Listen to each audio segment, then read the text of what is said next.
bersyukur kepada Tuhan Yang Maha Esa yang telah memberikan kita kesempatan serta kesehatan sehingga kita dapat berjumpa di dalam ruangan ini dalam keadaan sehat walafiat. Tak lupa salawat serta salam kepada junjungan besar baginda Nabi Muhammad SAW yang telah membawa kita dari zaman kegelapan menuju zaman yang terang seperti yang kita rasakan saat ini. Baik, sebelum masuk pada pembahasan materi, kami akan memperkenalkan diri.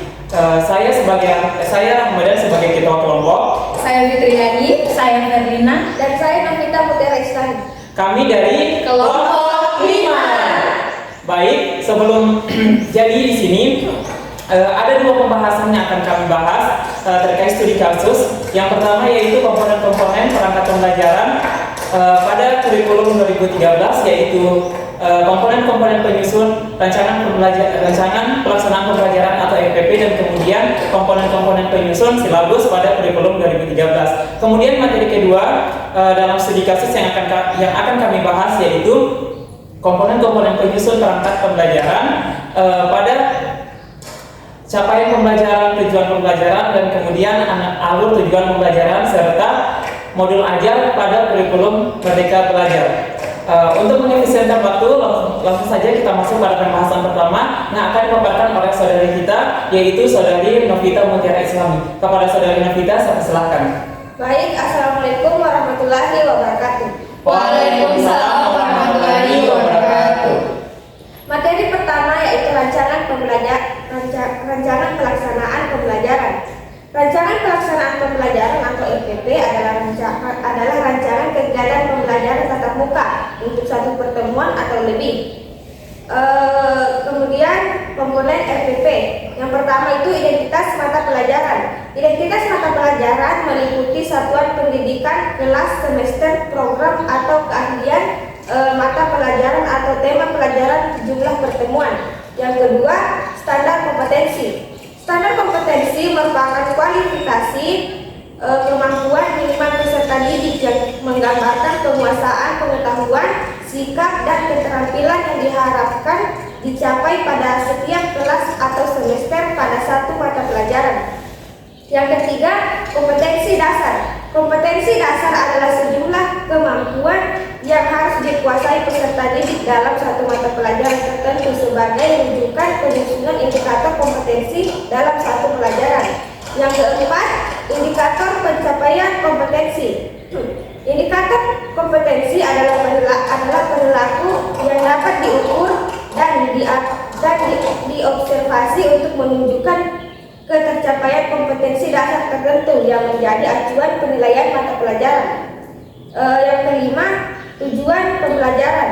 Tujuan pembelajaran menggambarkan proses dan hasil belajar yang diharap dicapai oleh peserta didik sesuai dengan kompetensi dasar.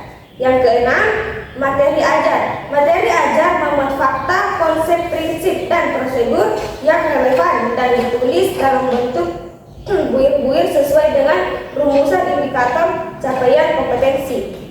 Yang ketujuh, alokasi waktu.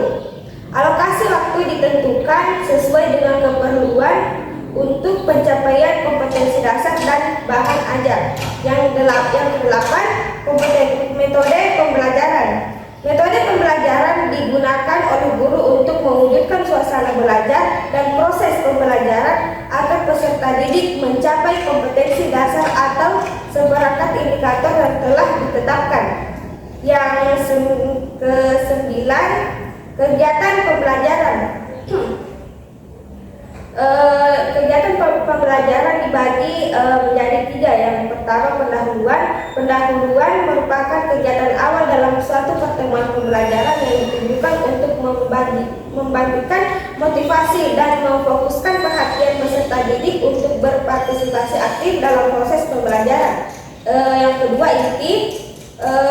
Kegiatan ini merupakan proses pembelajaran untuk mencapai kompetensi dasar. Kegiatan pembelajaran dilakukan secara efektif, inspiratif, menyenangkan, menantang, memotivasi peserta didik untuk berpartisipasi aktif, serta memberikan ruang yang cukup bagi kreativitas dan kemandirian sesuai dengan bakat, minat, dan perkembangan fisik serta psikologis peserta didik. Yang ketiga, penutup. Penutur merupakan kegiatan yang dilakukan untuk mengakhiri aktivitas pembelajaran yang dapat dilakukan dalam bentuk rangkuman atau kesimpulan, penilaian dan refleksi, umpan balik, dan tindak lanjut.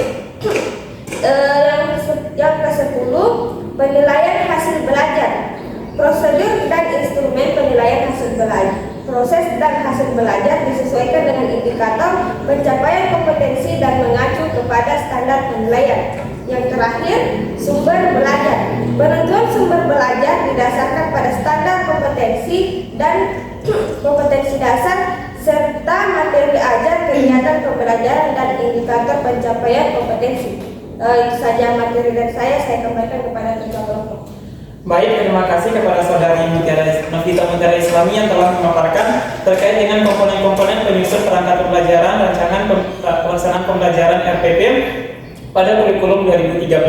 Baik, selanjutnya kita masuk pada materi kedua, yaitu komponen-komponen penyusun perangkat pembelajaran pada silabus kurikulum 2013. Baik, materi ini akan dibawakan oleh saudari kita Verlina. Kepada saudari Verlina, saya silakan. Baik, terima kasih. Saya akan membawakan materi tentang silabus. Silabus merupakan penjabaran kurikulum ke dalam materi pokok, kegiatan pembelajaran dan pengembangan penilaian. Seperti yang kita tahu bahwa silabus memiliki peran penting dalam sistem sekolah karena silabus dapat dijadikan sebagai pedoman. Silabus memberikan gambaran mengenai program-program pokok yang akan dilaksanakan dalam sekolah untuk mencapai tujuan pembelajaran. Silabus juga berperan sebagai pemandu. Silabus dapat memandu atau mengarahkan proses pembelajaran yang akan dilaksanakan sehingga tidak terjadi penyimpangan.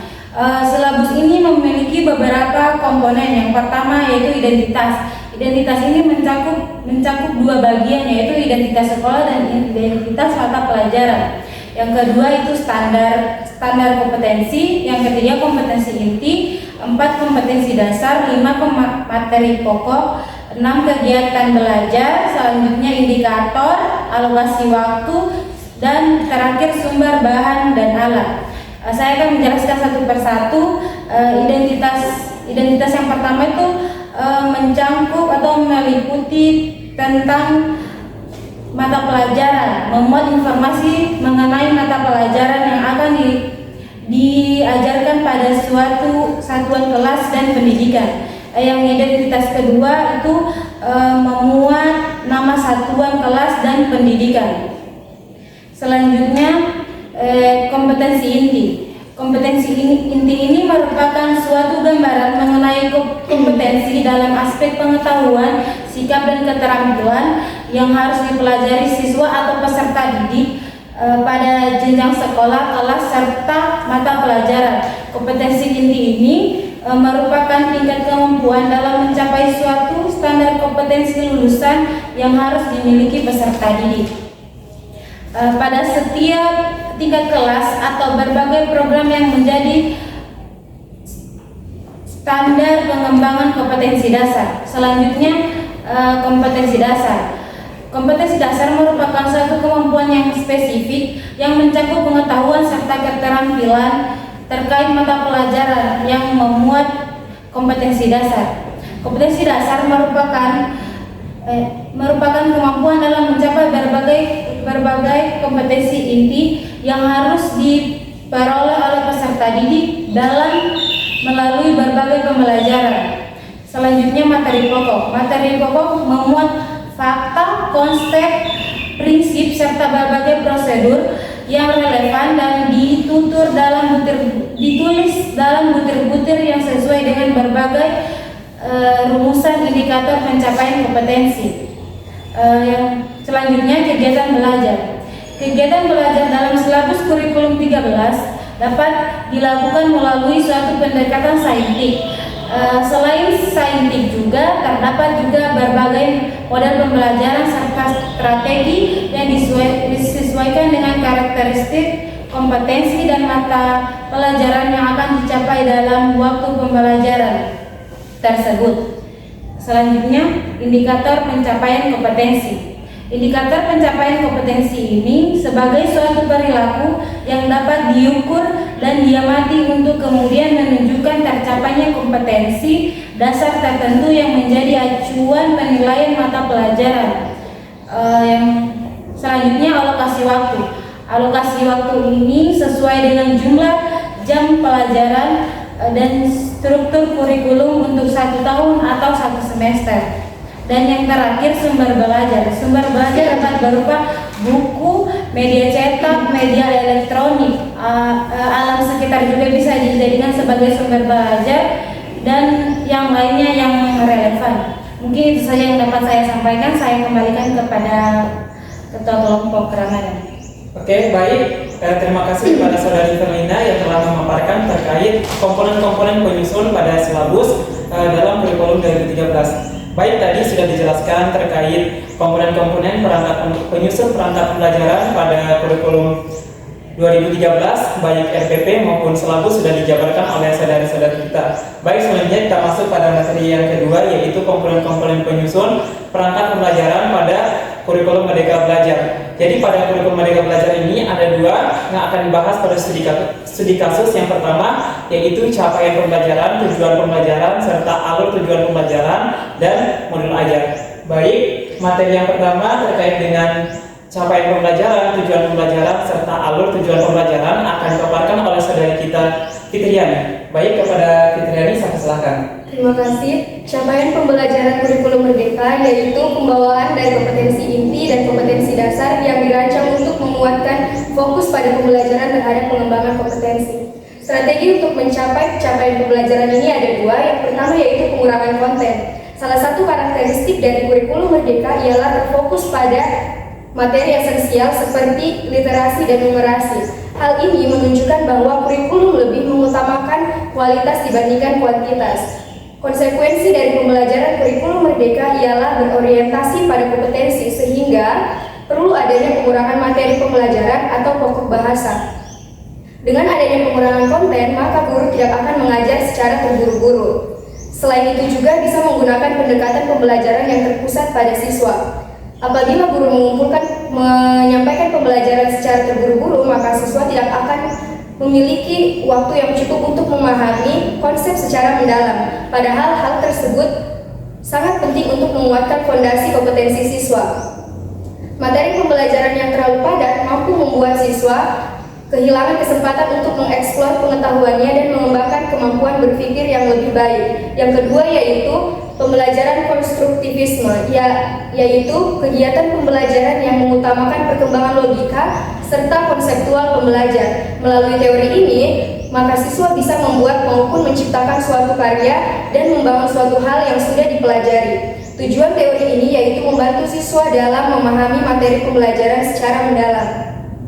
Selain itu juga membantu siswa dalam mengasah kemampuan bertanya dan mencari solusi serta memahami konsep secara komprehensif sehingga mampu menjadi pemikir yang aktif. Melalui pembelajaran ini, maka capaian pembelajaran yang mengutamakan kompetensi bisa dicapai tanpa mengikat konteks serta konten pembelajaran. Yang kedua yaitu tujuan pembelajaran kurikulum Merdeka.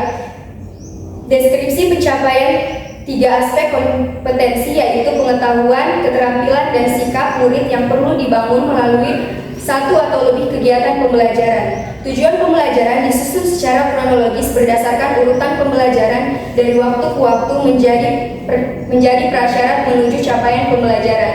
Secara operasional, komponen tujuan pembelajaran dapat memuat 3 aspek. Yang pertama yaitu kompetensi, yaitu kemampuan yang dapat didemonstrasikan oleh murid atau ditunjukkan dalam bentuk produk yang menunjukkan murid telah berhasil mencapai tujuan pembelajaran.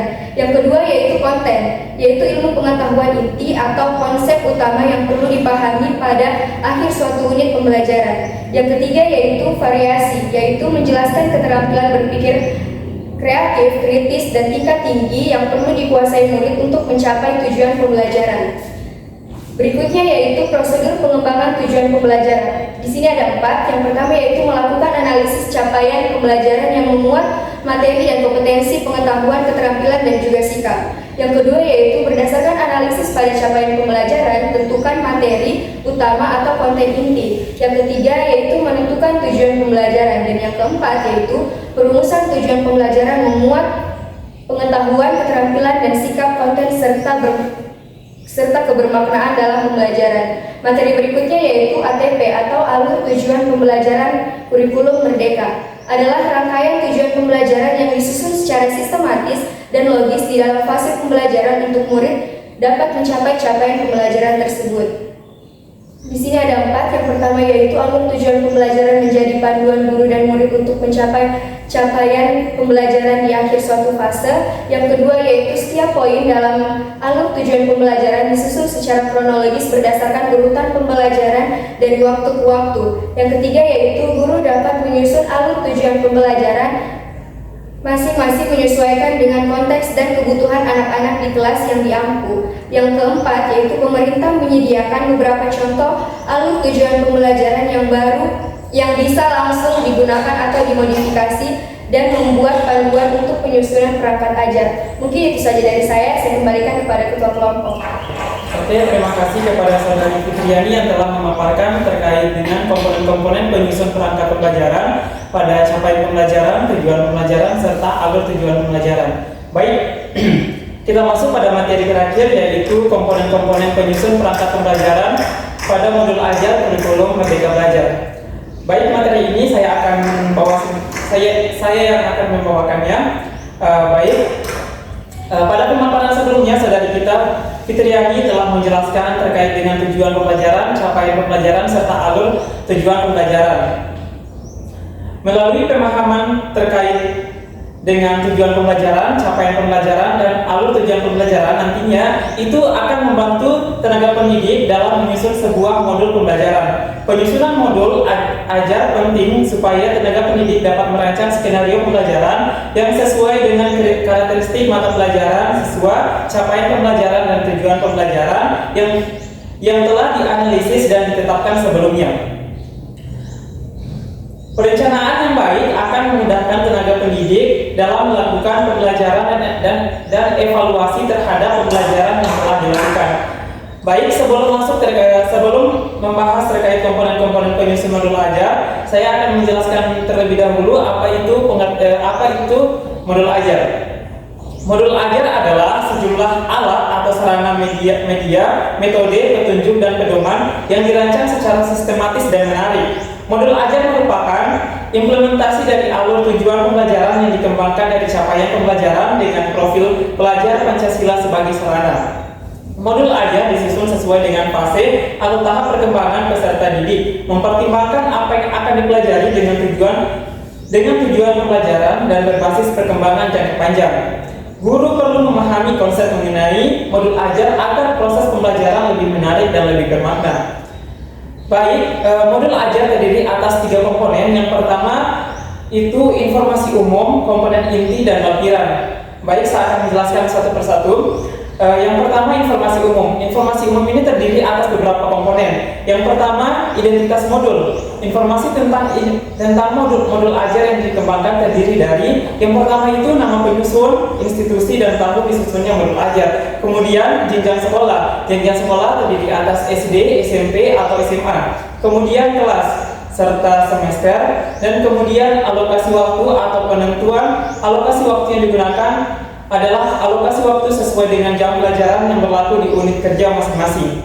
Kemudian kompetensi awal. Kompetensi awal adalah pengetahuan dan atau keterampilan yang perlu dimiliki siswa sebelum mempelajari topik tertentu. Kompetensi awal merupakan ukuran seberapa dalam modul ajar dirancang.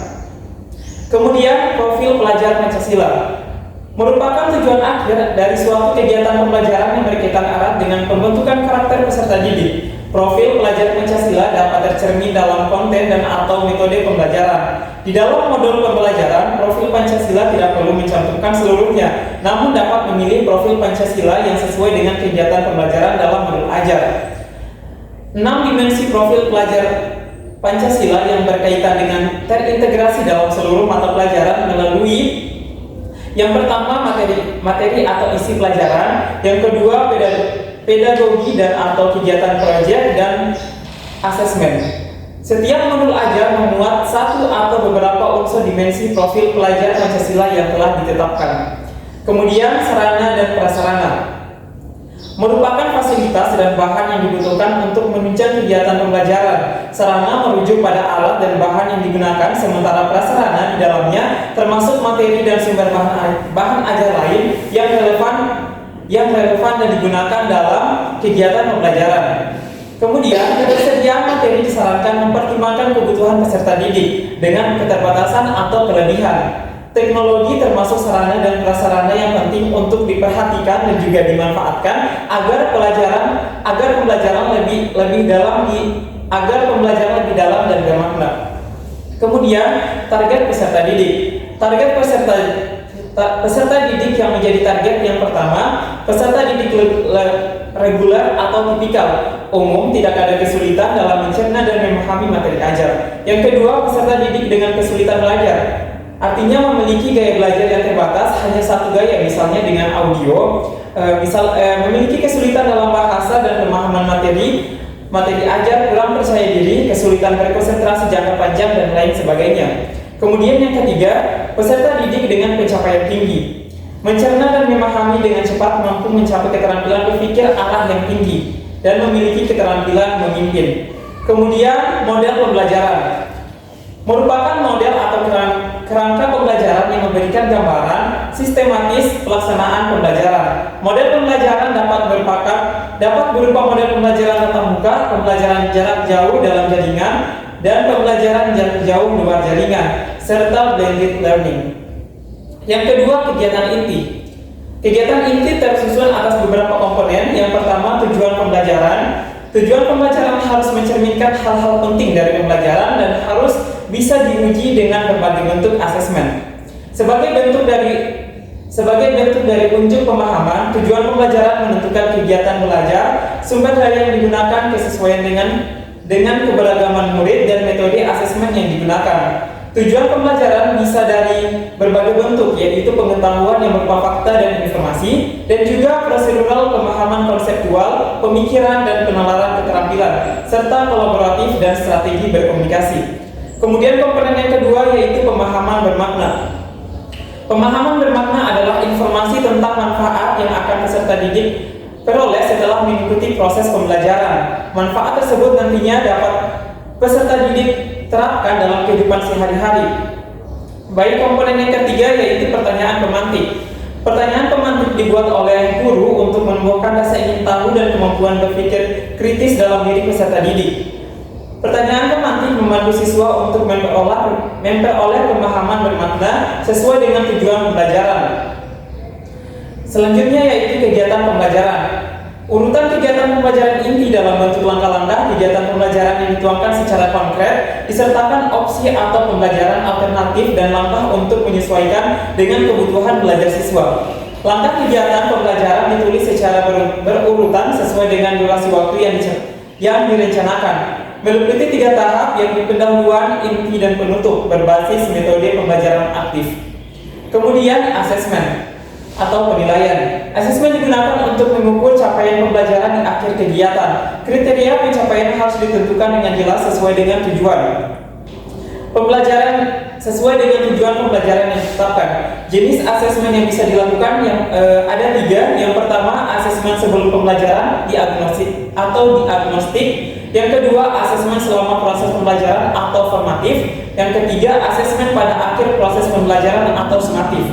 Bentuk asesmen yang bisa dilakukan, yang pertama, sikap profil pelajar Pancasila. Dapat berupa observasi, penilaian diri, penilaian teman sebaya, dan anekdotal. Yang kedua, performa atau presentasi, drama, pameran hasil karya, jurnal, dan lain sebagainya. Kemudian yang ketiga yaitu secara tertulis, baik secara tes objektif, esai, pilihan ganda, jawaban singkat, dan benar atau salah. Kemudian pengayaan dan remedial. Pengayaan adalah kegiatan pembelajaran yang diberikan pada peserta didik dengan capaian tinggi agar mereka dapat mengembangkan potensinya secara optimal. Remedial diberikan kepada peserta didik yang membutuhkan bimbingan untuk memahami materi atau pembelajaran mengulang. Saat merancang kegiatan pengayaan perlu diperhatikan mengenai diferensiasi. Contohnya lembaga belajar atau kegiatan yang berbeda dengan kelas. Kemudian komponen yang ketiga dalam modul ajar yaitu lampiran. Pada modul ajar terdapat lampiran yang harus disertakan oleh tenaga pendidik, yaitu guru. Di dalam lampiran terdiri atas beberapa komponen. Yang pertama, lembar kerja peserta didik. Lembar kerja siswa ini ditujukan untuk peserta didik dan dapat diperbanyak sesuai kebutuhan untuk diberikan kepada peserta didik, termasuk peserta didik non-reguler. Bahan bacaan guru dan peserta didik, bahan bacaan guru dan peserta didik ini digunakan sebagai pemantik sebelum kegiatan dimulai atau untuk memperdalam pemahaman materi pada saat akhir kegiatan. Kemudian pada modul ajar terdapat glosarium. Glosarium merupakan kumpulan istilah-istilah dalam suatu bidang secara alfabetikal yang dilengkapi dengan definisi dan artinya. Glosarium diperlukan untuk kata atau istilah yang memerlukan penjelasan lebih mendalam. Kemudian yang terakhir, daftar pustaka. Daftar pustaka adalah sumber-sumber referensi yang digunakan dalam pengembangan modul ajar. Referensi yang dimaksud adalah semua sumber belajar, baik buku siswa, buku referensi, majalah, koran, situs internet, lingkungan sekitar, narasumber, dan lain sebagainya. Baik, demikian materi terkait komponen-komponen penyusun perangkat pembelajaran modul ajar pada kurikulum Merdeka Belajar. Baik, di sini kami sudah memaparkan terkait studi kasus yang di dalamnya memuat terkait dengan komponen-komponen perangkat pembelajaran baik dalam kurikulum 2013 maupun dalam kurikulum Merdeka Belajar. Di mana pada kurikulum 2013 ada dua perangkat pembelajaran yang kami bahas. Yang pertama itu RPP atau Rancangan Pelaksanaan Pembelajaran, dan yang kedua silabus. Kemudian pada kurikulum Merdeka Belajar kami juga membahas dua perangkat pembelajaran. Yang pertama capaian pembelajaran, tujuan pembelajaran, alur tujuan pembelajaran, serta modul ajar. Baik, demikian hasil dari pemaparan materi kami terkait studi kasus komponen-komponen penyusun perangkat pembelajaran kurikulum 2013 dan kurikulum Merdeka Belajar. Lebih dan kurangnya mohon dimaafkan. Kami dari kelompok 5 dengan ini mengucapkan terima kasih atas waktunya. Wabillahi taufiq wal hidayah. Wassalamualaikum warahmatullahi wabarakatuh. Terima kasih. Terima kasih.